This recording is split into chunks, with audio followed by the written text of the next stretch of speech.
What's going on, everybody? Dave McRae here. Welcome to episode 86 of McRae Live. It is Friday, July the 31st, 2020, 11:04 a.m. Eastern Standard Time. I'm coming to you live from the VoiceMann Studios in Toronto, Canada. And today I want to just give some thoughts on the movie Terrifier. I know a lot of people have been waiting for this. A lot of you guys have been waiting for this. And I watched Terrifier for the first time last night. Finally was able to watch it. Again, I am not a movie reviewer. This is not what I do on the channel. There are people online that do this way better than I could ever dream of doing. They have a rhythm, they have a formula, they have it all laid out. There are specific things that you do and talk about and start with and end with in a movie review. I do not do that. I have no interest in doing that. I just like to give sort of like it would be like, we're sitting around a table or something and you turn to me and you're just like, hey, Dave, what'd you think of Terrifier? And, I just go, oh, well, like how you ask your buddy. Like, you're not asking your buddy and they're not giving you like this, epic formal review or something. Like it's some sort of Rotten Tomatoes article. You know what I mean? No, they're just telling what they thought of the movie. You know what I mean? So, I mean, in some roundabout way, I guess you could say, well, it's Dave's review of the movie. Not really. You know what I mean? Because I'm not going to go through the plot and I'm not going to go through, I just want to sort of just talk about what I saw. Now, yeah, it's pretty much what I want. Yeah, that's pretty much it. Now, we all know what Terrifier is. I don't need to get into the nitty-gritty details of it. If you haven't seen it, it's on Netflix right now, at least Netflix Canada. I mean, it's the same thing, but sometimes we get slightly different titles than you guys, and sometimes you guys get slightly different titles than us. And anyway, at least up here in Toronto, it is on Netflix, and it's been on Netflix for forever. And so I finally last night decided to watch it. Not a very long movie, of course, about 86 minutes or give or take. Low budget independent film. And I watched it. And at the end of it, here's the thing. So, it's no secret that, and I think this happens. Of course, it doesn't happen with everybody, but I think it does happen to a lot of people that as we age, our tastes, mature, our tastes, can often, we demand more from whatever it is that we are watching or whatever our favorite, whatever it is, right? And, horror is my favorite genre. It always has been. And as I said yesterday on yesterday's show, where I spoiled the whole movie deliberately, because it was the kind of movie you couldn't really talk about without spoiling it. But it's a great movie. I See You, the one with Helen Hunt, which is a psychological thriller. In the world of horror, you have the horror tree, right? And then you have all these branches, and they're all these subgenres of horror. It's slasher, psychological, supernatural, exploitation, there's all sorts. Terrifier is one of those movies that it's definitely a slasher, but it's gratuitous violence, it's gore. And that is the intention. I mean, that was the creative intention behind it. But it's the kind of movie that is only going to appeal to those who generally like that kind of thing. There's not a lot that's left to the imagination in Terrifier. And that wasn't the point, right? So everything I'm saying, I'm not saying that they misstep or that they failed at what they were trying to do. No, they succeeded very well at what they were trying to do. The movie you saw, the movie you see, is exactly what they were trying to do, and they succeeded very well at it. And with a budget of about $100,000 US, the effects were great. The editing was really good because the editing can often make or break. When you're seeing the violence and things like that, depending on how you edit and how fast you cut away, how long you linger, especially in low budget films. Can really help the authenticity of the moment. So the editing was quite good too. It was well shot. I think if I had seen this movie 25 years ago, when I was a teenager, or maybe in my early 20s, I did not like the movie, but it's the kind of movie that it's an acquired taste. It's a movie that is lives in a very specific niche area. And, this is the kind of movie that had it come out in the late 70s, early 80s. Because in a lot of cases, that is what horror was. You've seen me say this many times on this channel, where horror generally in the late 70s, early 80s was just slasher movies. Now, it's not that there weren't other kinds of horror movies. There were, generally speaking. Nuanced people understand what I'm saying here. But Dave! But nowadays, the slasher, like that kind of a movie is sort of, it's B movie. They've always been B movies, but it's very niche-y now, right? You're generally not going, and listen, there's always, you never know, but there are reasons why that the slasher subgenre and any new slasher villains that are created generally don't get theatrical releases. That the slasher subgenre is not where it's at anymore. And in terms of the mainstream, like it was in the late 70s, early 80s, Elm Street, theatrical release. Every Friday the 13th movie, theatrical release. Halloween, theatrical release. Now there were some low-budget independent slasher movies in the early 80s too that did not get a theatrical release.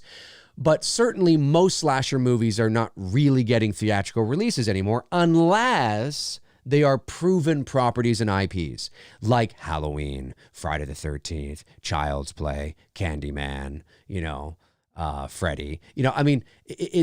Those, because they're proven and they've sort of exceeded, they've transcended their own popularity in a lot of ways. They're embedded into the pop culture consciousness, during the golden age of slasher films. And so people are yearning for that kind of thing again. Unfortunately, horror has changed a lot over the years, and we're not really in that, the slasher subgenre, which was once sort of mainstream, has now become sort of that kind of in the back alley, opening the jacket and like, hey man, you want a slasher movie? Yeah, and that's sort of where it's gone now, and it was always there to a degree because, I remember, kids not being able to watch it or it was too violent. It was always there, but in terms of the mainstream, it's really sort of moved itself into a niche area.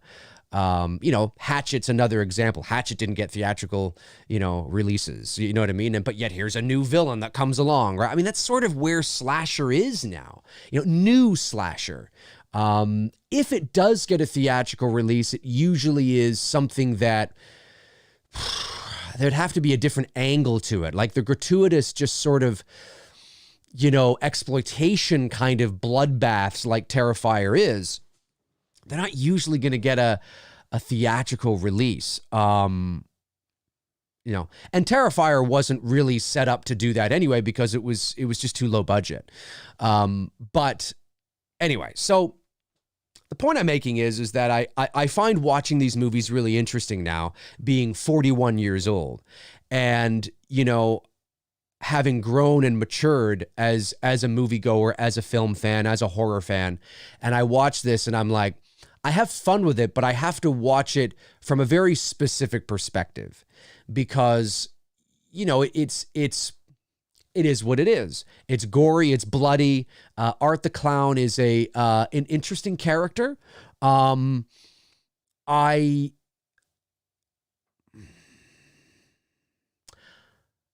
don't know. I don't know how I feel about Art the Clown. I think, and this is just me talking, he looks creepy. Visually, he's a great visual, the makeup and and the way the actor portrayed him. There's nothing wrong with it. Like, it's all great. But I can't help but feel that, would he have been as popular 25 years ago? And I asked, and I'm not suggesting that he wouldn't have been, but one of the number one questions I get asked from horror fans is, when do you think we're going to get another slasher villain? When do you think we're going to get another Freddy and Jason? And I'm like, never, not like that.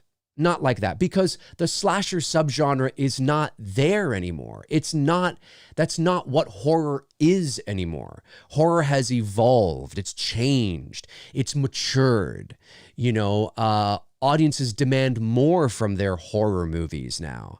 And that the slasher subgenre is sort of, it's just this niche area that, it is what it is. So will we ever see, will Art the Clown, now Art the Clown has embedded himself into pop culture in the horror community, but Art the Clown hasn't transcended the genre like Freddy and Jason have, or Michael Myers or Chucky or something like that. So nor does he need to, nor should he, nor is that the goal. If that happens, that's great, but nor does he need to. I mean, that's not the time we're living in right now. Right? It's not the 80s anymore, where it was fashionable to rip somebody's head off, where it was fashionable to stick, to cut people in half. I mean, we're not there anymore. It's not new anymore. We're desensitized to that now for the most part, right? The novelty is worn off.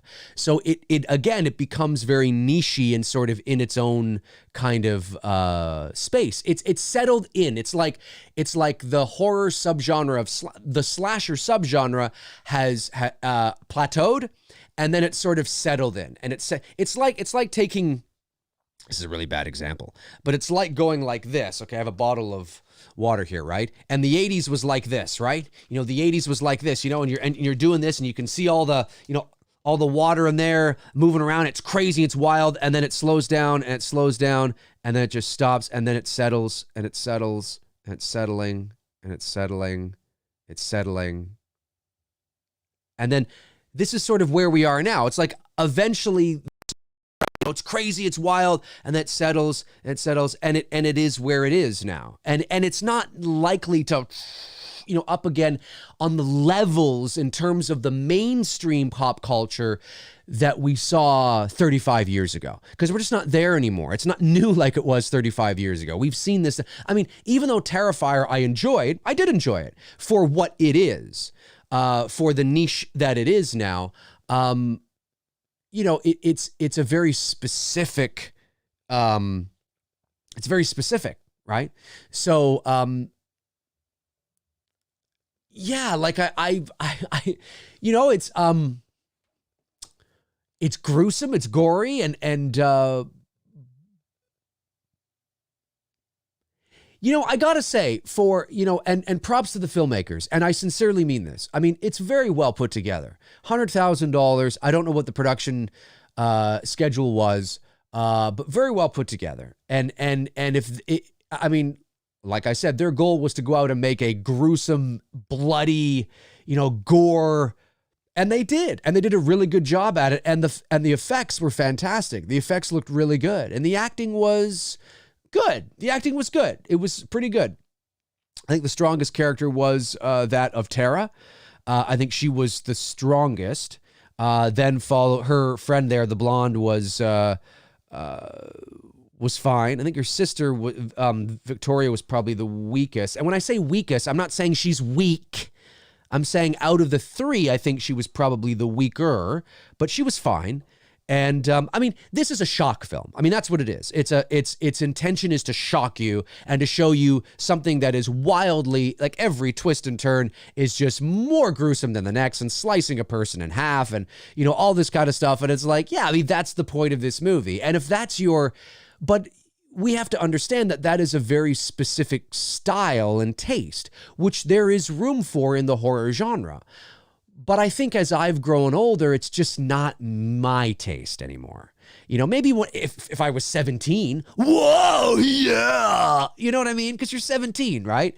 And that doesn't mean that when you hit 40 or 50 or 60 that you're still not in love with that kind of film. I mean, yeah, you totally can be, and you can appreciate it. But me as a moviegoer and as a horror fan, I've matured beyond that.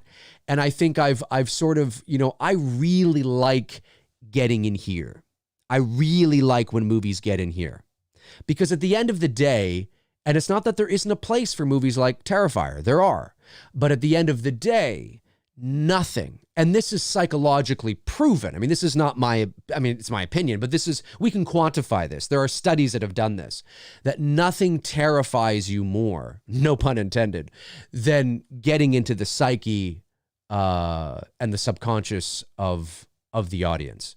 And I'm not talking about old school horror movies that you might find boring today, although that was the intention of that, is to play more of that theater of the mind.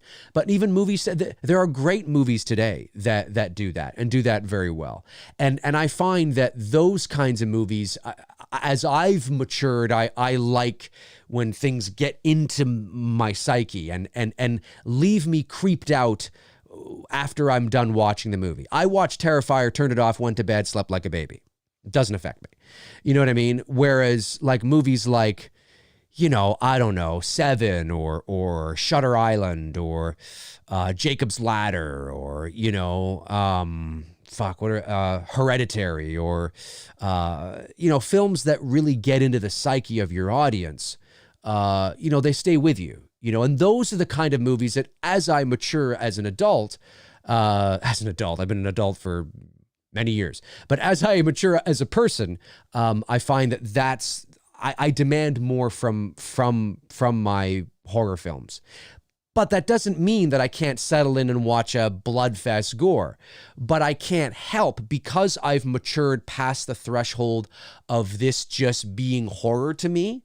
I can't help that when I begin to watch a movie like this, I go, oh, okay, it's this kind. I mean, I knew it was that kind of movie anyway, but I'm just saying, like, you're like, okay, it's this kind of movie. Have to settle in. I have to consciously remind myself that I can't nitpick over things that I would nitpick generally over, or I can't complain about things or say, well, that's not right. Well, that's dumb. Well, that's not. No, why would you? I can't do that because it's supposed to be like this. This is a shock gore movie. That's what this is. It's not supposed to be necessarily suspenseful and moody and atmospheric. And if there is mood and atmosphere in it, well, that's great. But that's not the first intention of it. The first intention is to, what sort of crazy things can we have Art the Clown do in this creepy building that will shock the fucking shit out of our audience? I mean, that really is it. It's a sequence of events of shock and blood and gore. And you just so happen to have a clown that is pretty creepy. Yeah, he's very creepy, for sure, and it's well executed and well shot. So props to the filmmakers, of course, and shout out to Michael Levy, who was in the movie, of course, from Fuzz on the Lens Productions, who I had the chance to meet at the 40th anniversary convention. He came up to me. I think I was standing at, Michael, if you're watching, I remember you came up to me and you introduced yourself, and I think I was I at Dean Cundy's table? I think that's where we were. We were kind of standing there, I think. Anyway, I don't know if you're watching, but would love to get you on the show. If you're watching, would love to get you on the show. Anybody else who's attached to Terrifier, would love to get you guys on and talk about it because you did a good job. You absolutely did a good job. It was well produced, well shot, well put together, well edited. And you achieved exactly what you set out to achieve. I mean, let's be honest here, right? I mean, they achieved exactly what they set out to achieve. Now, I did watch the trailer for Terrifier 2 before I watched Terrifier. I watched the teaser trailer for Terrifier 2, I guess the day it was released a couple of days ago, or 3 or 4 days ago, whatever it was. I watched it, and it looked very similar to the trailer for Terrifier in terms of its production value, in terms of its, execution and what to expect from a movie like this. So I imagine that Terrifier 2, that there will be an improvement in terms of the production value, not that the production value in Terrifier is awful. It's not. But you can tell it's a low budget horror movie, but it's very well done. It's very well put together. It's legit. Like, it's great. But I imagine that because they have a bit more money, that will be improved. And of course the kills will probably be more, I would imagine that, and you guys know there's one kill in Terrifier in particular that is, terrifying. I mean, with the girl hung up upside down and she's practically naked and how do you top that? Really at the end of the day, I'm very curious on what they're going to do in Terrifier 2 in how you top that. Because, that's something that that's a kill that, where do you go from here? Because like everything else would almost pale in comparison to that. So I'm very curious to see what they're going to do in Terrifier 2. But it is definitely, and it's unabashed. They make no apologies, and nor should they. This is what it's supposed to be. But my thoughts, I have to be honest and say that as a whole, I've matured beyond that. It's not a horror. It's not a horror. It's not the type of horror movie that I would lose myself in on a regular basis and have, my shelves covered with Blu-rays of Screen Factory, releases or Scream Factory, I should say. It's Scream Factory, right? Not Screen Factory. Is it Screen Factory? No, it's Scream Factory, I think. Anyway, and all these like obscure and all these, hey, Attack of the Saw, the two-headed Saw Man. How there's all those crazy, and Shudder has a shitload of those things, right? And there's nothing wrong with those movies. There's nothing wrong with those movies, and there's nothing wrong if you like those movies. It's amazing we live in a world where I actually have to say that, or somebody's going to go, you're saying that no, I'm not saying that at all. I'm just saying... There's nothing wrong with that, but the movies I'm talking about, right? Like you'll find obscure titles like Attack of the Two Killer Saw Man, and there's like this weird guy on the front with like, chainsaw, blades for hands or something. It's like, and you watch the movie, it's like, the movies. There's a Walmart fucking full. They aren't at Walmart, but there's like a warehouse somewhere full of those kinds of movies. You know what I mean? And Terrifier would fall into that. Terrifier is one of those movies that's like, you want to watch, Attack of the Saw Man. You want to watch, Attack of the Killer Giant knife wielding maniac. You want to watch Terrifier. That's what it is. That's what it is. It is a unabashed bloodfest gore movie is what it is. And there ain't nothing wrong with that. But it's not something that I will ever watch on a regular basis anymore. It's just not, I can enjoy it, but I enjoy it from a sort of, whoa, holy shit, like, wow, that's bloody, that's gory, but I don't really feel, I don't feel scared watching the movie in the same ways that I do if I watch, like a Hereditary or something that is eerie and creepy and, like something that just gets into the psyche, because that's where it's at. And, but if you like those movies and if they scare you, well, that's great. That's great. But I never found, I don't particularly find those movies scary. I just find them gory, and, it's the kind of thing where it's like, there's a quote that I said this, and it's on my, where is it here? It's just kind of funny. It's on my Indiegogo page for It's Me, Billy. Let me just scroll down because it's something that I want to say. And I said this. This is what I said here. And this is me saying this. And this sort of encapsulates kind of how I feel about this kind of thing for me. Blood, guts, and gore may be gross. Jump scares may be startling. But once a filmmaker gets into the deep fabric of your psyche and mind, closing your eyes won't save you. And that's what it's really all about, is for me, when you can get in here, it doesn't matter if you close your eyes or not, it's still there. You can close your eyes. Oh my God, that's gory. You can close your eyes and you don't see it anymore. I know what you're going to say. Yeah, but maybe you see it in your imagination. You know what I'm saying, okay? You know what I'm talking about. So it's just, it's just something that I liked Terrifier, but I have to like it for what it is. Like, it's not something that I will have on my, in my Rolodex of movies that I bust out every now and then. That's no disrespect to the filmmakers that made it. I'm sure, look, they know if they heard me say, they'd be like, yeah, I totally get it. Like, I totally get it. there are some movies that I'm like, yeah, I really enjoyed that was fun, but I'm not likely to watch it ever again because it's just not where I am right now in my love of the genre. Do you know what I mean? And that's fair, totally 100%. And then you have people that like anything and everything. And then there are people that have no standards. They just will milk everything. It doesn't matter. I don't care if it's bad. More. I need more. They don't care. They'll go see anything, pay for anything, love anything, buy anything. I can't tell you how many people said that The Last Jedi is a fucking shit show, man. It's dog shit. Fucking hate that movie. It's such ass. It's such shit. It's such fucking bullshit. I'm never going to watch it ever again. And they're picking up it at Walmart. Why are you buying the movie? Well, I'm a completist and I need to have the movie.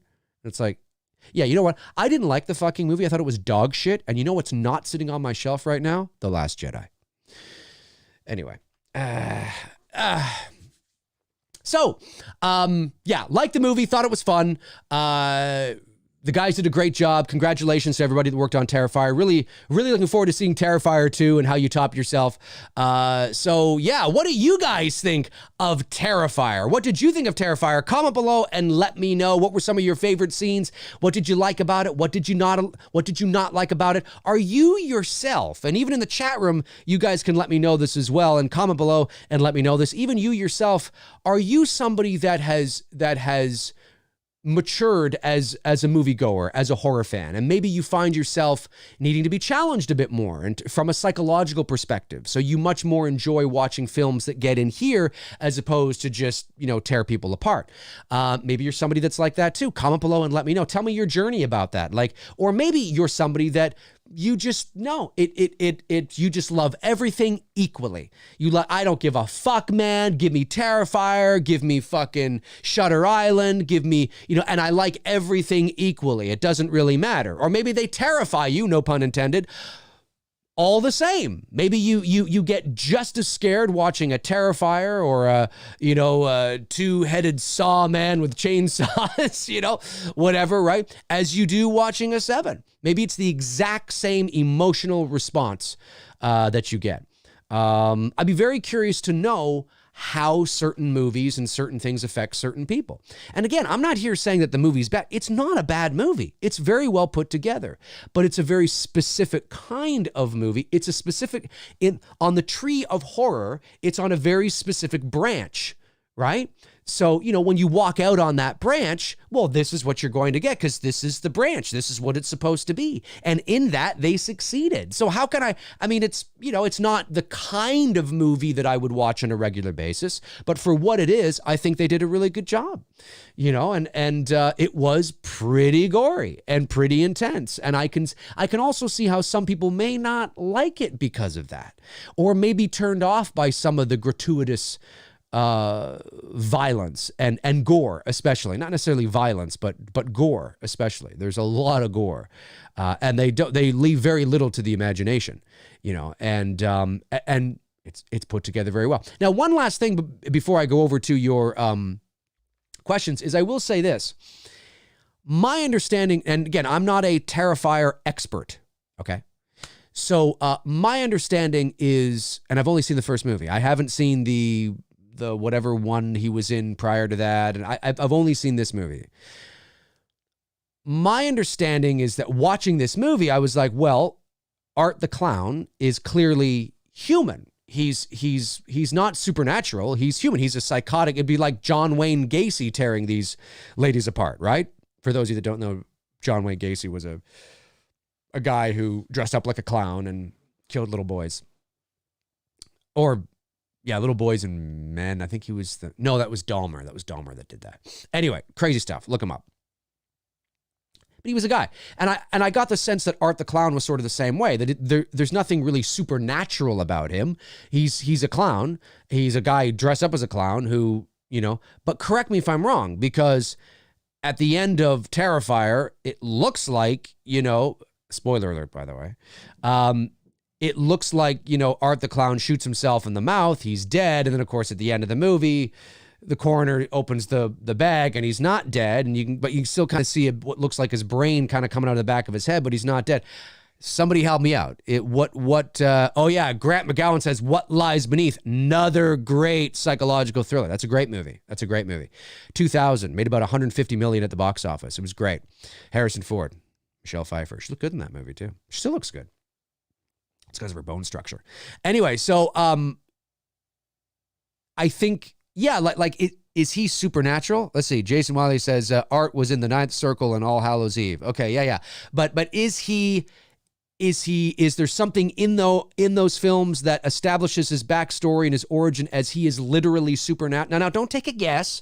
If you do know for sure, let me know. Is Art the Clown supernatural? And what is the evidence for it? Where does he come from? Just let me know kind of in a thing there. David White says, yes, he is. Robert Andrew Paul says he's human in Terrifier. He's human in Terrifier. Well, if he's human in Terrifier, then did he fake the blood and the bullet to the head, or I don't know. Robert Andrew Paul says he's a demon in All Hallows Eve. Okay. See, you guys know more about this than I do because you love this stuff. Josh McGrath says, Dave, every time I go to bed at night, I have visions of great white sharks, and that's because of Jaws. So in my opinion, it's absolutely a psychological movie because it stays with you. Well, there's definitely psychological aspects to Jaws. Oh yeah, 100%. It's certainly not a slasher movie. Robert Andrew Paul says, no, he was brought back to life. He was brought back to life in Terrifier? How was he brought back to life in Terrifier? I just need to know this. Because, he shoots himself. He's dead. He's wheeled into the body bag. Who brings him back to life? How did that happen? Wayne Gawkey says it's supernatural, but they don't specifically call him a demon. Right. So it's ambiguous. So they're leaving it ambiguous. So, okay, my understanding at the end in the morgue, well, no, I know at the end of the morgue, that's where he's brought back to life. But what happens in the morgue that brings him back to life? Josh McGrath says Terrifier is demon in the All Hallows Eve movie, Dave. Yes, but this isn't All Hallows Eve. This is Terrifier. And I just want to know, are they connected? Yeah. See, what's interesting is Robert Andrew Paul says at the end in the morgue, but I didn't see any ritual seance take place. Was there a key word, a buzzword that one of the paramedics or the guy said? Resurrected by an evil entity. That's all they say. Well, I know. Well, that's for Terrifier 2, right? So maybe they'll explain that. Maybe they'll explain that in Terrifier 2. All I know is that it looks like he shot himself in the mouth, blew his brains out, blood's coming out everywhere. And the next thing I know, he's smiling and he attacks the coroner or whatever. And, okay, now I guess maybe that's part of the mystery. Maybe what I was feeling at the end of the movie is kind of like, oh, okay, how did he do? I guess there's got to be something else. There's something else to him, right? There's something else to him. I hope that's explained. I'm okay with him being supernatural because let's be honest here. 99% of these types of guys are supernatural anyway. So, but I have to admit that I did like again, I hadn't seen the others, and a lot of people here are saying that in those other movies, he is supernatural. So all I'm saying is that, it would be nice to, I don't know. I liked the idea. I liked the fact that, to me, watching most of Terrifier until the very end of the movie, I was like, oh, this guy's totally human. He's just a regular guy. Now, we don't know where he comes from. We don't know what his backstory is. We don't know what his psychological makeup is, although clearly it's pretty fucked up. At least I don't know watching the first Terrifier. But there's nothing he does that would be considered supernatural. The only thing that he does that would be considered supernatural would be that he comes back to life at the end of the movie. And that was the only moment where I was like, oh, I wonder how, okay. All right, but that could be part of the mystery. That could be intentional in the sense of, yeah, we did that because we wanted you to go, oh, okay, what's going on? And this will be sort of explained and rolled out in Terrifier 2. That could be the case too. But because they did such a good job at keeping things, albeit, really gory and gruesome and like, whoa, Fair enough, right? But there was nothing he did. There was nothing that Art the Clown did that would be considered supernatural. He's not like, suddenly appearing through walls or, he's not like Pennywise, right? In the sense that when you look at Pennywise, he's like shape-shifting and dematerializing and materializing and, all that. Like, it's not like that, right? This is clearly a dude in a clown costume. That's what it felt like. And that actually I liked about Terrifier. I actually liked that. There was something about that I liked. Now, naturally, of course, when you don't have a main antagonist who is supernatural or possesses some level of supernatural abilities, your shelf life becomes very short with this character because realistically, come on. I mean, they're eventually going to catch this guy or shoot him or blow his brains out or have himself blow his brains out. And that'll be the end of it. That should be the end of it, right? So if you want to keep this character going, you do have to introduce some sort of supernatural thing there, which obviously they did in the other movies, which I haven't seen. But whether it's there or not, I don't know. So, but like I said, I mean, I enjoyed it for what it was. It's not my cup of tea. It's not a movie that I think I'll watch again anytime soon. And that's not because it's a bad movie. It's just not my cup of tea. Everybody has their tastes. And as I've gotten older and matured, so have my tastes. And so has my demand from my horror movies, like and it's true. And, I've said this before, John Carpenter's right. I'm paraphrasing his quote. And no, I'm not saying that Terrifier is crap. It's not. It's fine. It's good. There's nothing wrong with it. It's designed to be this type of movie. And in that space, it's fantastic. But there's a great quote from Carpenter, and I'm paraphrasing this. You've heard me say this, and he's not wrong, especially in the genre of horror, because it's so saturated and there's so many different levels and things like that. But he said, most horror movies suck. Most horror movies are dog shit. That's me saying that. Obviously, he didn't say dog shit, but that's what he meant. Most horror movies are dog shit. And he's not wrong. He's absolutely correct. And he said, and then there's fewer than that, obviously, which are okay. They're okay. And then there's even fewer than that are pretty good. Not bad. And then there's like a handful or like, a select number that you can maybe count on both hands that are fucking amazing. And generally speaking, right? We're not talking about the ones that you find amazing that most people don't, or you find amazing, but not a lot of people do. No, we're finding like there's a select few that where the general consensus is that these horror movies, because the horror genre, it's the black sheep of the genre family. It often doesn't get the credit it deserves. And that's because, there's such a wide spectrum of what people consider horror.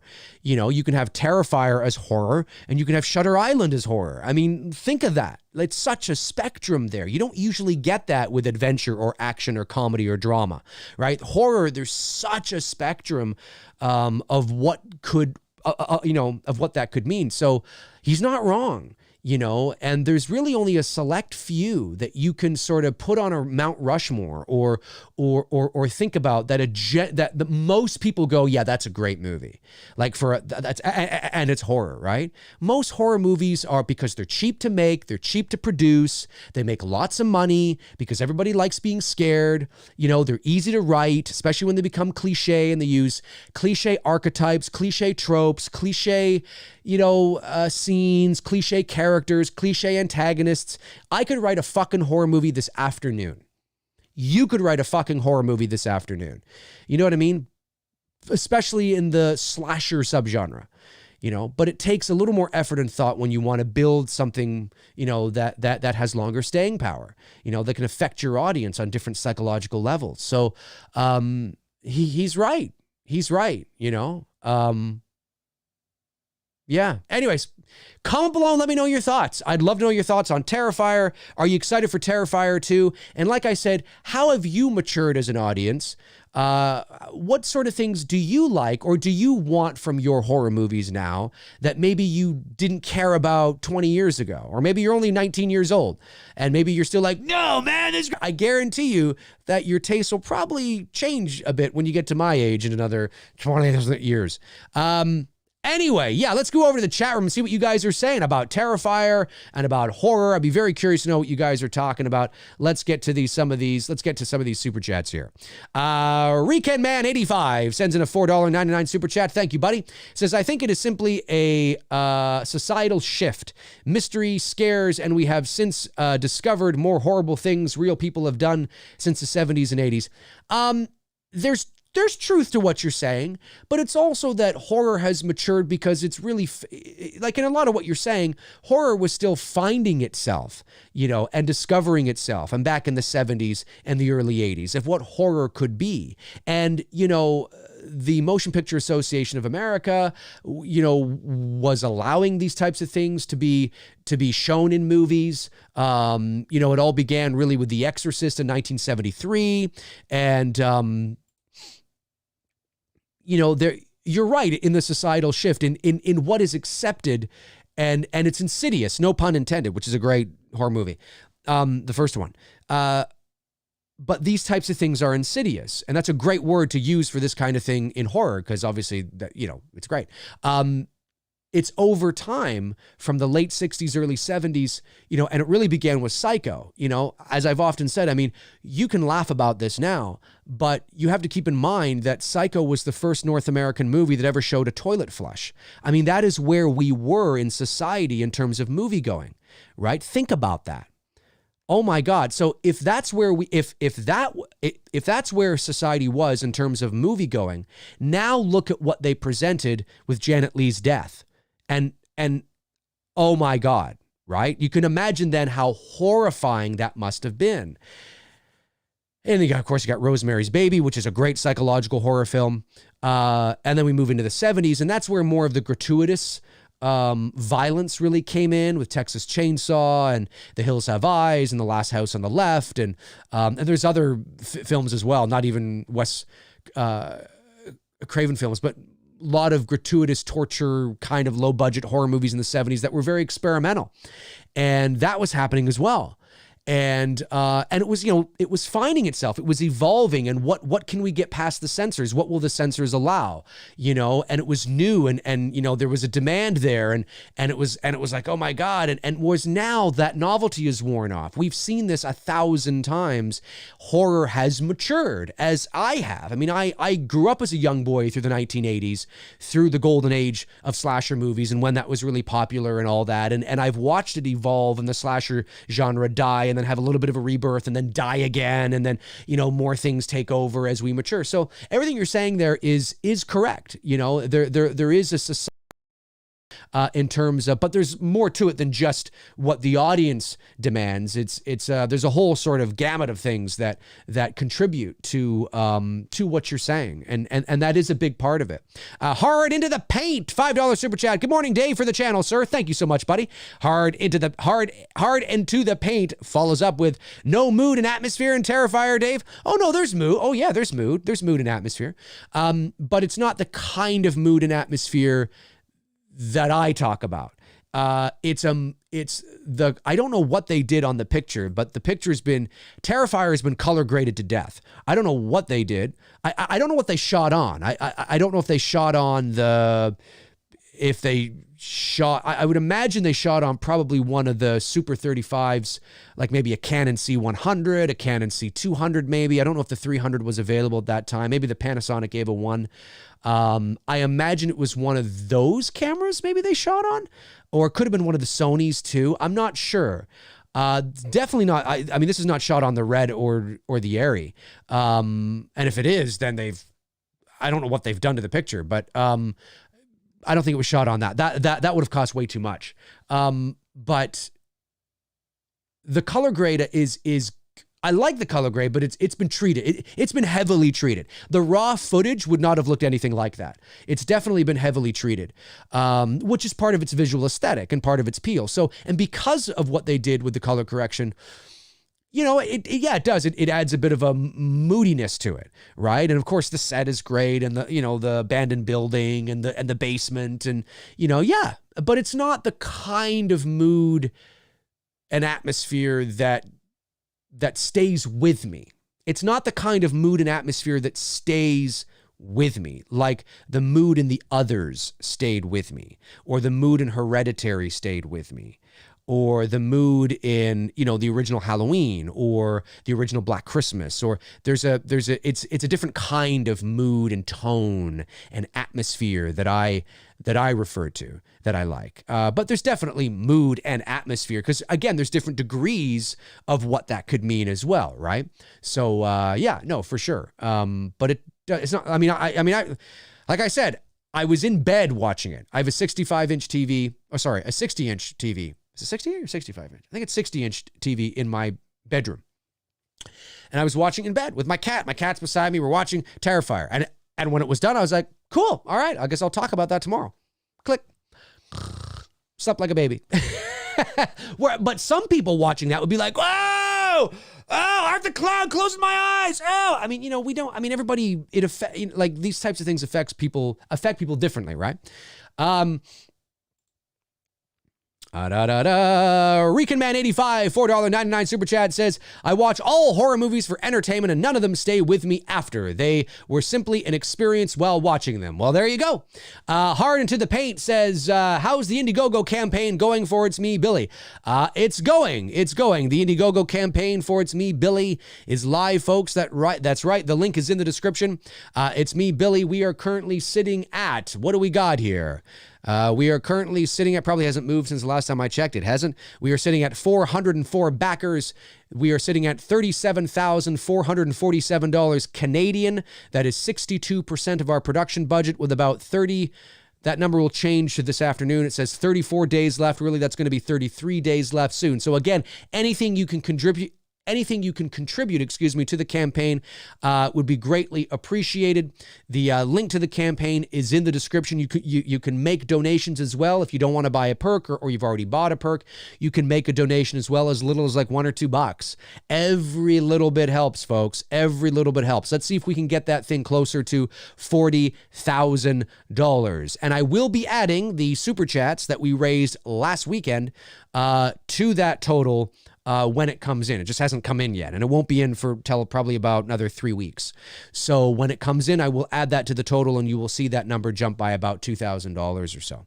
So I just want to say that. So yeah, anything you guys can do, spread the word, share it on social media. We're very excited about it, folks. Very excited about it. I'll be talking about it more next week for sure. Let me see. Taproot Scoot sends in a super chat and says, like the character of Art. Don't really care for the guy that plays him. But nonetheless, the movie has people excited for slashers, and I love that. Okay, so let me see here. You like the character of Art, but you don't like the guy who plays him. Do you mean you like the character of Art, but you don't like the guy? Like you really, like he did something, or he's a dick, or he's a piece of shit, or he's an asshole? I don't know. I don't know the guy that plays him. Or do you mean that you just don't like the way he plays him? But then you say you like the character of Art. Do you mean then you like the look of Art? Because the way that the actor, his name escapes me. His first name's David, I think. The way he plays him is part of the character of Art. Or do you just, like, I'm confused on sort of what you mean there. Sort of let me know what you mean. Because the way he plays him, that is the character of Art. So maybe you mean, I like the look of Art, I just don't like the guy, I don't like the way he's portrayed. Maybe that's what you mean. I don't know. Let me know. Let's see here. Tom Ferreira says, do you prefer non-supernatural horror villains or supernatural horror villains? It depends. It depends on the execution. It depends on what the story is. It depends if it can give me something that is new to hold on to, and not as, and it's not a movie that's just chock full of cliches and stereotypical archetypes, and and not that those movies are not fun to watch from time to time too, but when that's all there is, it becomes boring and pedestrian, and I just don't, I want something new. It doesn't mean that it has to be completely different. I mean, listen, it's a horror movie. Like Bruce said, last weekend on It's Me, Billy, look, it's a horror film. People are going to die, but you can do it in ways, and you can, shoot it in ways and roll out a story in ways that makes it more palpable and, or more, not palpable, but more, just easier to digest and more fun. It's like, oh, that's cool. Oh, that's different. You know what I mean? Rather than just this, like, beat for beat, the same shit we've seen all the time. So it depends, right? Like the movie I watched the other day, I See You, with Helen Hunt. I can't say anything, but I loved that movie for one of the two reasons that you're talking about there. And I was like, oh, this is great, because it was different. It was an interesting story, a lot of symbolism there, you know what I mean? And it's not like they weren't utilizing some similar tropes or themes, but again, it's in the execution, it's in the writing, So, yeah, I would say it all depends. Lightning Lee 98 sends in a $3.99 super chat. Thank you. Says Halloween 5, Michael Myers. Oh, he's terrible. He's terrible. Tom Ferreira follows up with, honestly, I don't mind horror villains having a complex backstory as long as it's done well. Yeah, I think it depends on the villain. I think it depends if it's necessary. When you are like a movie like Seven, or a movie like Shutter Island, or like, once you dive deep into the psychological realm, I don't know if there's villains really. I mean, it's not like, Leonardo DiCaprio was a villain, or even Ben Kingsley character a villain per se. In psychological, of course, then again, John Doe in Seven was a villain. So it does depend. But yeah, I think having a complex backstory would just depend on if the rest of the story requires it, if the rest of the narrative requires to have that backstory. You know what I mean? Because, sometimes it's not needed, and then it gets too convoluted, and because the backstory becomes more interesting than the rest of the movie, and you certainly don't want that either.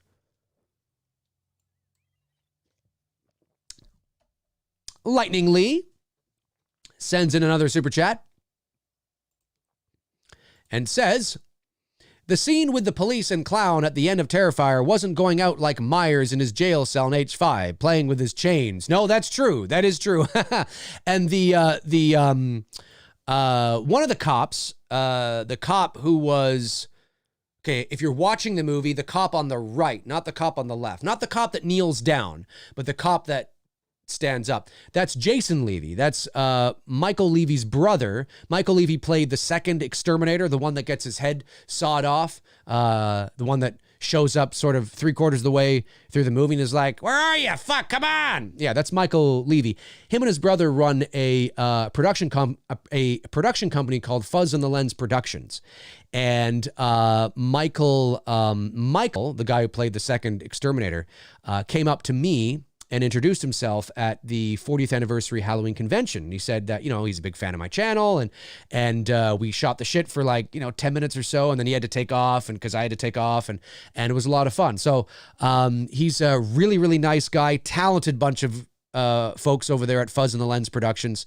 They were also responsible for the Halloween trailer, the Halloween 2018 trailer spoof called Halloween 60. Or something like that. I don't know if you guys saw that, where Michael is really old and his mask has got he's got hair on the side, but he's bald on top. But fucking funny, really, really well done. They're all in that too, and they also Fuzz on the Lens Productions produced a film called Abnormal Attraction. And I think it's called Abnormal Attraction. I think that's it, which is a funny movie. So that's kind of fun too. I think you can probably get that on VOD or Netflix or whatever it is. Really nice bunch of guys. I know that Michael and Jason, well, I don't think they're in Terrifier 2, because Michael, his character died, unless he's playing somebody else. But I know that they're producing it. They've helped to produce it. So I will try and reach out to Mike and Jason and see maybe if they want to come on the show. Because it'd be good to talk about Terrifier. And maybe we can get the director on as well. Maybe we can get all three of them on or something, talking about Terrifier 2. That'd be a lot of fun. If anybody knows them who is watching, feel free to mention it to them, because I think it'd be great. Don't know when. No rush. Don't have to do it now. But certainly I want to toss that out there to them, because they're awesome dudes. Really nice guys, very talented, and wouldn't mind doing that. So I think that'd be a lot of fun. And yeah. Ethan LeBlanc sends in a super chat, says, you the man, hope all is well, stay sharp. Thank you, Ethan. Scott 7 sends in a super chat, says, hey Dave, I like a guy that has a car and a sense of humor. Annie. or no car and no sense of humor. But I hate a guy with a car and no sense of humor. That's funny. That's funny. Yep, it's true. It's true. I could not agree more. I could not agree more. Let's see. Aaron Anderson says, I don't think I could be friends with someone who liked this movie. Well, I guess we can't be friends then because I liked the movie. I thought it was pretty good, you know? But again, for somebody like me, I have to watch it within its context. Oh, it's this kind of movie. Okay. I'm not going to walk away because I take horror very seriously. And I am somebody that really, like I said, as I've gotten older, as I've matured as a person, as a movie fan, I've demanded, it's not like I realize that this is happening. It's just sort of the natural evolution of my character, of who I am as a person, my tastes. I find that I demand more from my horror films than just, you know, something like Terrifier. So when I watch Terrifier, I gotta settle into a zone and you know, and watch it for what it is. And when I do that, I, you know, can enjoy it. And it's well put together. They did a good job. So yeah. Robert Thidoff says, Dave, if you could own any famous house from a movie or TV show, which one would it be? If I could own any famous house, well, I think the Elm Street house would be pretty cool. The Elm Street house would be pretty cool. The Myers house would be cool, but the Myers house the Myers house, but it's not and I know there's the replica in North Carolina or South Carolina or whatever. But the real Myers house in South Pasadena, California, of course it's a bunch of offices now. Doesn't mean you couldn't turn it back into a house, but I don't know what sort of renovations they've done inside and how much work that would be. But you just said, oh, not necessarily live. Yeah, you know, I mean, the Myers house would be cool, of course, but there's something about that Elm Street house that I think would be really cool. That'd be it's because it's where it is. Like the Elm Street house, like the Myers house was moved because it was going to be demolished, and they didn't want to demolish it because of its significance. So they moved it, and they literally just moved it down the street. But anybody who's ever been to South Pasadena and seen the Myers house, you'll know it's kind of in an awkward location. You know, it's in a perfect location for like a business, I guess, but it's, you know, it's kind of it's in that strange location, right? So, but the Elm Street house in West Hollywood, off of Spadina, Spadina. That's a street here in Toronto, off of Sunset Boulevard. They both begin with S. Off of Sunset Boulevard. I mean, that house is still in the same location. I mean, it hasn't moved. Why would it move? You know what I mean? They're not demolishing everything and then, you know, in that area. So it's still there. So when you walk up to it and you look around, it's like, oh my God, like you feel like you're on Elm Street, you know, and right across down a few houses is Glenn's house. And that is the exterior of Glenn's house. You know what I mean? And then you go up the street to Sunset Boulevard and down to Orange Grove, and you're at the Doyle and Wallace house. You know what I mean? Like literally like a minute away. So I think I might choose the Elm Street house. The Doyle house would be cool, but I think the Elm Street house is more iconic. I think the Doyle house, funny enough, might be just as iconic as the Myers house in Halloween lore. Funny enough. But I think the Elm Street house is probably more. The Elm Street house, well, you know, I had this discussion. The Elm Street house is more iconic than the Myers house. It just is. Because the Myers house we only saw it in the first movie and then barely in the second movie. And then it changed in every other fucking movie. So it's iconic in Halloween. It's iconic to horror fans. But if I showed the Elm Street house and the Myers house to the average person on the street, the Elm Street house is going to win every time. I think the Elm Street house would be cool to own. That'd be cool. And the door is still red, which is really cool. Let's see here. TMB sends in a super chat, says, love Terrifier for what it was. A great psychological thriller is Hand That Rocks the Cradle. Oh yeah, that's right. I like the perspective the movie takes.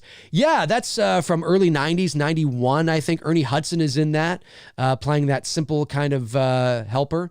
I forget his name now in the movie, but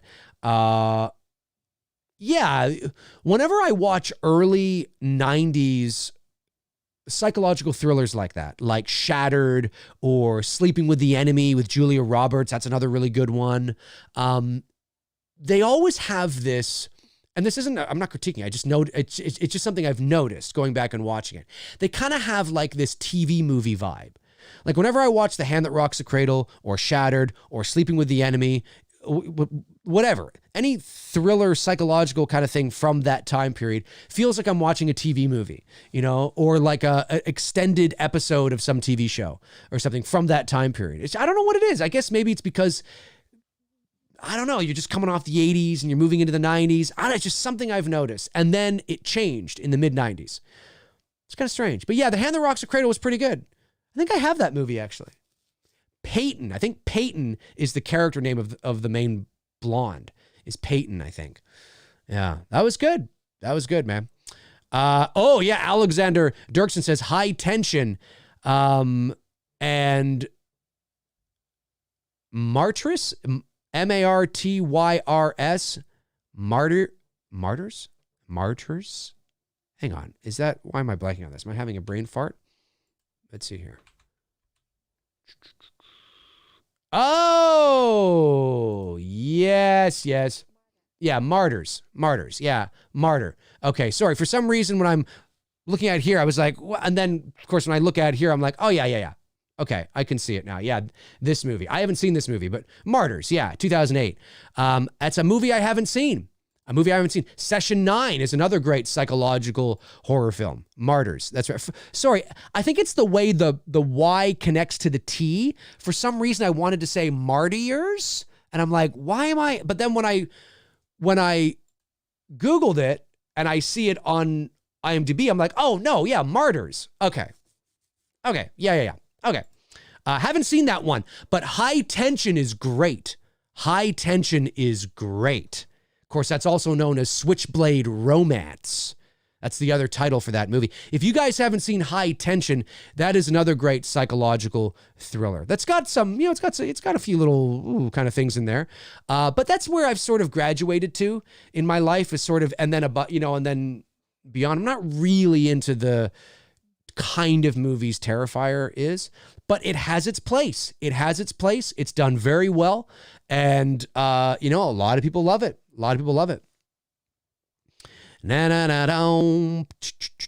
Let's see here. Josh McGrath says, let's calm down, guys. Calm down. Is somebody calming up? What's going on? Is somebody calming up? I have no idea what's going on. I don't know. Sarah Carter says, yeah, that's such a fun one. And Misery. Oh, Misery. Yes, Sarah Carter. You're right. Misery is another great one. But when I watch Misery, see, I think that's 1990. When I watch Misery, I don't get the same sort of TV movie feel like I do when I watch The Hand That Rocks the Cradle or Sleeping with the Enemy. It's kind of funny. Maybe it's because Rob Reiner is just a better filmmaker. I don't know. And Kathy Bates is just such a presence. And James Caan, of course. I mean, come on, who knows? Jimlin Joe says, Dave, do you believe James Cameron when he says that Avatar can't be raised from 2K to 4K quality because it would ruin the effects? I didn't know that he said that. And that's entirely possible. Yes. If there's one thing, and again, I don't pretend to know because I don't know. So I will leave this to those who do. But hearing him say that, it makes me think of all the Blu-ray transfers. Now we're talking about Blu-ray here, of older movies. Not that Avatar's old. I'm just using this. It makes me think of when you watch a movie that was never shot in HD to begin with. It was never its intention. Have a Blu-ray transfer, and then you can see how the effects are done. Like you can see wires and shit. And you can see, it fucking pisses me off. I don't understand why they don't go back in. I need somebody needs to get in touch with me and let me know what, and then listen, cost could be a huge part of it. But I would rather watch The Exorcist. I would rather watch maybe it's because of my age, because I didn't grow up in the digital era. I didn't grow up, in the DVD Blu-ray era, although I was in my early 20s when DVDs sort of, became a thing. But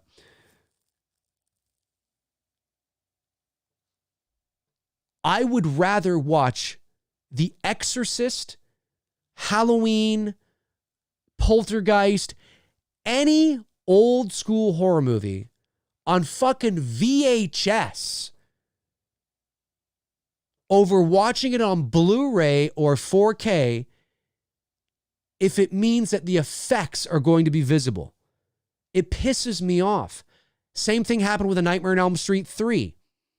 Nightmare on Elm Street 3, the scene when the kid that thinks he's the wizard master, like whatever, right? And Freddy picks him up at the end of the hallway and stabs him, whatever, right? You remember that? You watch that on VHS, looks great. You watch it on Blu-ray, you can see the fucking wires hanging from the kid. Yeah, you can. Go back and watch it, you can see it.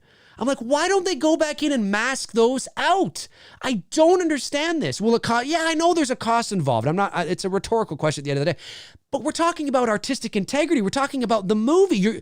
You're showing how the magic's done. The Blu-ray copy of The Exorcist, when Reagan is floating up, right? And the priests are like, the power of Christ compels you. The power of Christ compels you. They're saying that, right? Right. You can see her. You can see the wires. Blu-ray copy of the movie. You can see the wires pulling her up. Why? It pisses me off. It takes me out of the movie. I'll pop in my VHS of The Exorcist and just watch it. It's not there. And it's fine. It looks fine. You know what I mean? It looks fine. You know, I mean, yes, in a perfect world, yes, I would love to get and I do have them on Blu-ray. You know, I like the idea of having all these movies in this like 4K or, you know, Blu-ray or, you know, full HD, whatever. It's great. But the transfer destroys something. And so when you say what you say there about that, James Cameron probably knows something that we don't. And if there's and that doesn't mean there won't be one, but if he did say that, which I didn't hear that, but if he did say that, then he's thinking, you know, if we do this from 2K to 4, and listen, James Cameron is James Cameron. He doesn't give a fuck. He's really about artistic integrity, you know, and it's his movie. And if he's like, listen, transferring Avatar from 2K to 4K, the effects are going to look like this because that was never the intention. I just don't think it's a good idea. You know, I don't know. I have no idea. I mean, with all the technology we have today, I'm sure there's a way to do it and preserve the integrity of the effects. But if he said that, he knows something I don't. And just him saying that makes me think of other reasons, you know, it just makes me think of, yeah, there are movies that you fuck up by doing that process, by doing that transfer. Everything else in the movie looks great, but it's the effects. If they're practical effects and you use any sort of wires or shit like that in practical effects, they become very apparent, you know, and it's just something that bothers me. And I would love to speak to somebody who knows the why, and more importantly, the why they don't go back in and take the time to just mask that out again. Because you could do it. You could totally do it. You could absolutely do it, but they don't do it. And it just, I'm like, oh my God. So the power of Christ compels you. I'm watching the scene and I'm seeing Reagan being lifted up by a rig. Like, what the hell is going on? Like, this shouldn't even, it blows my mind. It blows my mind. I can see that, and you can too. Pop in your Blu-ray copy of The Exorcist and look closely. Look closely and you'll see the black wires. They're there. And I'm not talking like you got to get up to the screen and go, yeah, I can't. No, they're there. If I can fucking see it on my phone, you can see it on your 50, 60, 70-inch TV. They're there. So it's always bothered me. So yeah, I'm sure James Cameron knows something that we don't know.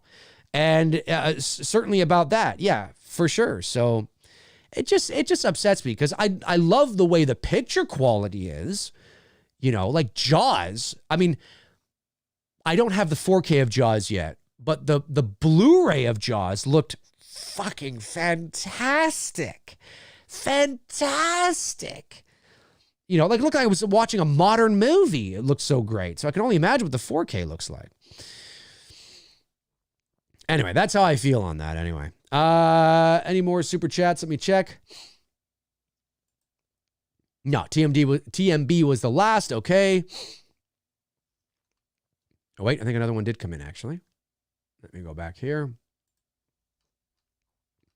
No, I don't see another one. At least not yet. Gary Rangel says, Dave, is it hard to make a movie suspenseful? Is it hard to make a movie suspenseful? Yes. I mean, it all comes down to, you know, story And it comes down to, there's a lot of things that make a movie suspenseful. Editing is one, in terms of how long you decide to linger on a shot, how fast you move away from a shot, your lens choices, which lens you use for a particular scene, the angles for which you choose to shoot it from. Music plays a huge part in suspense. Pacing, of course.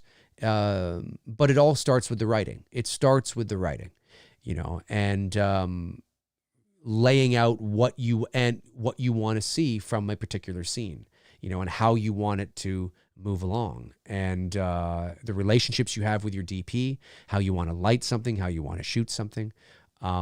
Suspense really is the delayed gratification of an end result. So whether that gratification is that, like a jump scare, or whether the gratification is because suspense doesn't necessarily mean that it has to be, there's suspense in drama. There's suspense in action movies, right? There's suspense in superhero films, right? What's going to happen? What's going to happen? What's going to happen, right? There's different kinds of suspense. But suspense is just understanding the art of that delayed gratification, but in a way that feels, in a way that entices the audience to keep watching. They're so engaged. It's a real art. It is a real art. And there's many different factors firing that contribute to that. Like I said, the editing is huge. It's so huge that you can edit a scene to get, like, for example, let's say we shoot It's Me, Billy, right? And it's all done, it's in post-production, and I'm editing a scene together. And I edit it together, and Bruce comes over, and he looks at it, and he's like, this is good. But why don't we do this? Why don't you let that shot linger for just 2 more seconds, speed that one up for just maybe a second, and then actually extend her walking into the hall just by another few frames. And all of a sudden it's like, oh my God, this scene is much more suspenseful. Those things happen. You know what I mean? So there's a lot of things, there's a lot of factors that come into play on building suspense, but the foundation has to be there in the writing. And then there's an old saying that a movie is really made in the editing room, and that is true. You can make or break a movie with your editing too, because sometimes we all watch films where we're like, Jesus, they needed to hold on that shot longer. They needed to linger on that longer. And then there are some shots we see where they're like, okay, they're lingering on this way too long. They needed to cut this by like 4 seconds. Like, this is way too long. So, yeah, but it's definitely an art. It's definitely an art for sure. Luis Nunez, thank you, buddy, says, Dave, wasn't even planning on seeing Terrifier since I already saw it. But since you're talking about it now, I will see it again. Oh, okay, cool, yeah. Well, I think it's on Netflix. You can watch it again. Noah Haney says, I recently started watching the show Dexter, and I was wondering, what do you think of the blood theme song? It gives me goosebumps when I hear it. I have no idea the theme song. I've never seen an episode of Dexter. I know what it is. I know what it's about, but I've never seen an episode, so I'd have to YouTube the opening of the show and hear it, because I don't know it off the top of my head. Albert Hodgin says, got to review The Mist, Dave, on Two Dudes sometime. Well, it won't be a review. It'll be just us watching in our own sort of backward sort of review kind of way, I guess. But yeah, we're definitely going to do The Mist for sure. Dalton B says, hey, Dave, would you consider yourself a photographer? No. I love photography, and I find it interesting that directors like Stanley Kubrick were originally photographers and progressed to film. That is true. That is very true. For those of you that don't know, Stanley Kubrick was a photographer before he made the leap into making movies. I wouldn't consider myself a photographer, but I think because of my experience working with cameras and lenses, and I have a couple of, DSLRs, and I think, I certainly know how to take good photos. I know about, the rule of thirds and, composition and exposure and ISO and, f-stop and depth of field. And I mean, I know all of this. So certainly I can go out and take a bunch of photos that might make you think I'm a photographer. But I would never call myself a photographer because it's not something I do for a living. It's not something I've ever been paid to do. But it's certainly if I had to go and shoot somebody's wedding, or if I had to go and shoot a sporting event, or I think I could do a good job. You know what I mean? Because I know the fundamentals of how to do that. So, you know, but I wouldn't necessarily call myself a photographer. MJS Lauren says, Dave, any thoughts on whether / when any new perks might be added to the campaign? No. None yet. We have some ideas. We're not sure if any will be, but we do have a few ideas of a couple that might be. We're just we want to get past this first month here. It'll be a month tomorrow that the campaign has been up. So we do have some ideas, but I can't promise anything. We're kind of talking about that and whatnot. So, but you'll definitely know. Like, you will definitely know if those things, if a new perk or two makes its way onto the campaign. And with about 4 weeks left to go, that is entirely possible. Anthony Stanfield said, "Thank you, buddy." Says, "Hey, Dave, you thought about getting tattoos symbolizing all your movies you've done?" No, I definitely don't want to tattoo my body. Getting tattoos for me, it's not that I mean, I might some point in my life get maybe like a little Myers tattoo or a little Halloween tattoo or something. But I certainly, like, the tattoos I have are very meaningful to me. They're all stuff that means something. And so, like, I'm not just going to go and get like because I think, I don't know, I think Freddy Krueger's cool, so I'm going to get a Freddy Krueger tattoo. You know, I don't really want that. They kind of have to mean something to me, and all of them do. But I could see myself, you know, because, yeah, you know, getting like a Halloween tattoo or something, or, you know, something just kind of not big, just kind of small, maybe on my shoulder or on my, I don't know, maybe even on my wrist or something. Or no, I guess I don't have a lot of room on my wrist anymore because obviously I'm all decked out there. But, you know, something maybe, you know what I mean? You know, you never say never. It's very me. It's very me. But certainly I wouldn't, all the movies that I've done, I wouldn't have like It's Me, Billy, and no, I wouldn't do that. But if anybody ever, once It's Me, Billy is done, this will be wild. Once It's Me, Billy is done, if I ever meet anybody, or if anybody ever sends me a photo of a legit tattoo of anything to do with It's Me, Billy, like the logo to It's Me, Billy, or like a picture of, I don't know, one of the people or whatever, it'll blow my mind. I'd be like, wow, geez, that's insane. Grant McGowan sends in a £5 super chat. Thank you. Says, "Hey, Dave, have you ever seen The Shuttered Room from '67? I think you would like it, maybe." I have not. I have heard of it, but I have not seen it. I will keep that in mind. Thank you very much, Grant. Appreciate that. Let's see here. I don't think I missed any. Let me go back. No, I think we are good. We are good. Okay. Marcus85 says, would it really be that far-fetched to get a movie tattoo with that massive bold 79 on your arm? Well, but the 79 means something to me, right? It's personal because it's the year I was born, right? So it's not far-fetched to get a movie tattoo, but, you know, it's not, just because I'm a big fan of Halloween doesn't necessarily mean I'm going to get it tattooed on my body.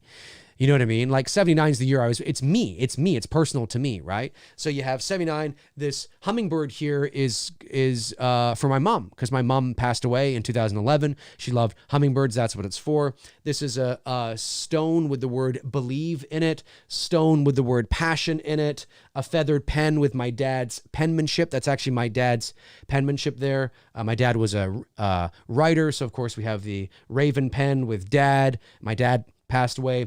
M31 is personal to me as well.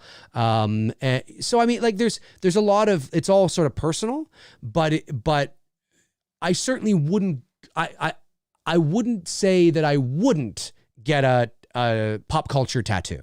That's what we're talking about here, really, is we're talking about pop culture tattoos, right?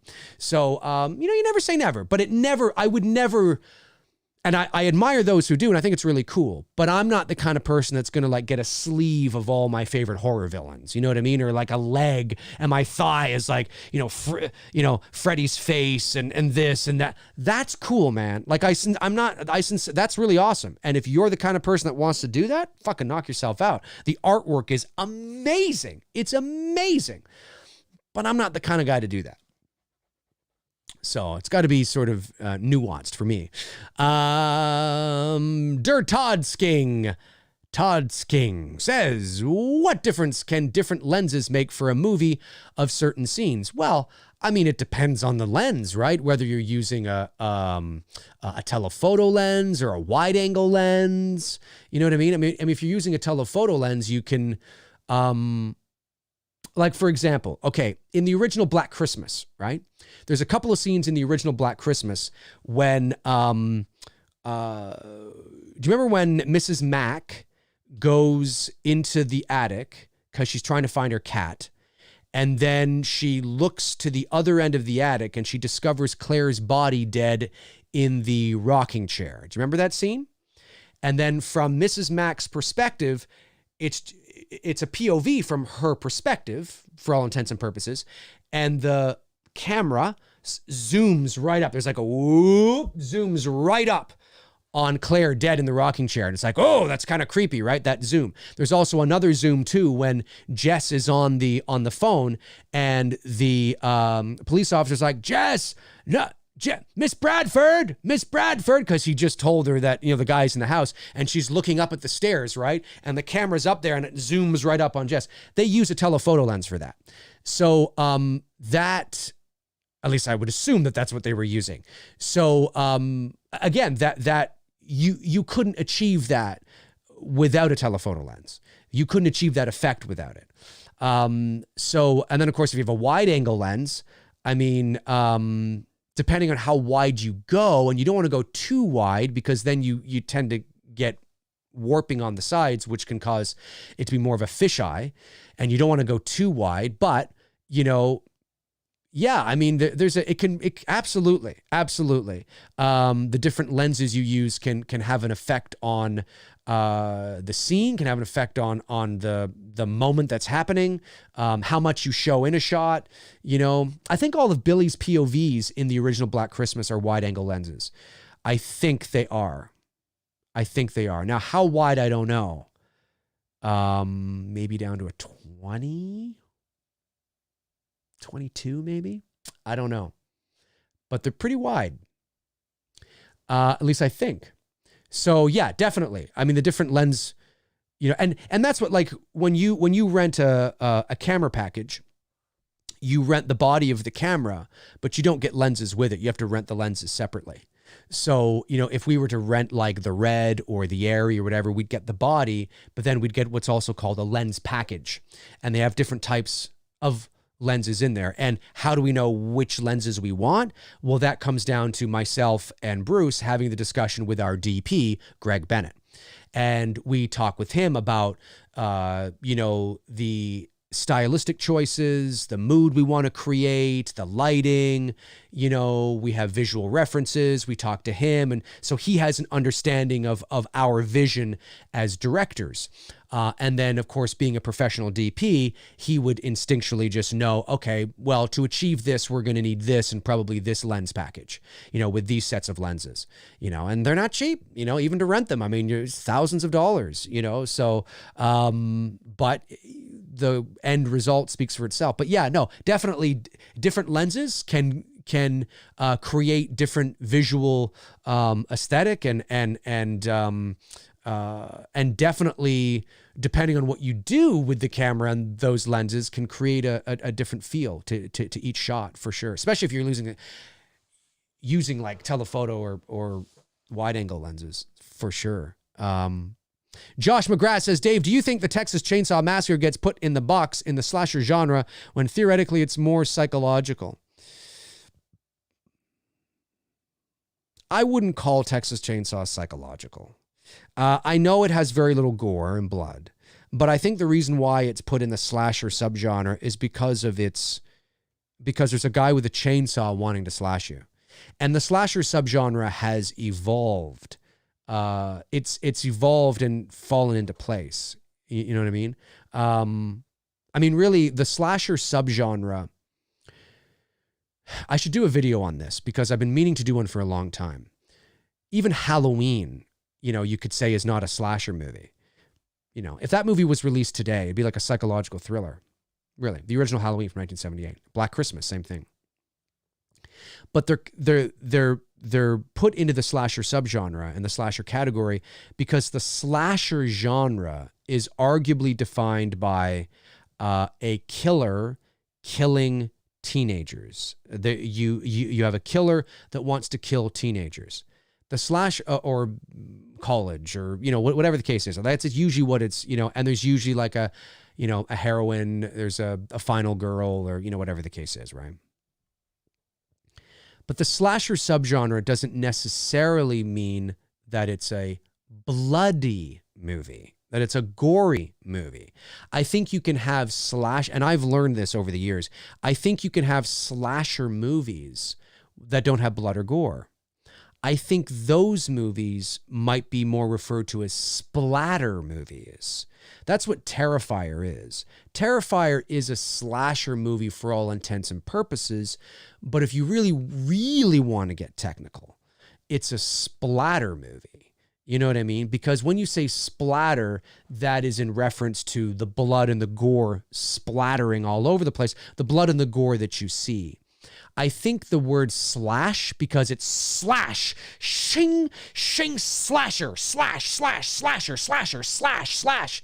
There's this connotation around it that, we must be seeing blood and blood and blood and blood and blood because you're slashing. It's a slasher movie. But if you look up the definition of a slasher movie can have gore in it. Okay, sure. But I don't think they're mutually exclusive to each other. And I think arguably, I think at the end of the day, I should say, I think that's the difference. So I do think Texas Chainsaw is a slasher movie. There's just not one with a lot of blood or gore. But I think it can be defined that way. And the same with Halloween,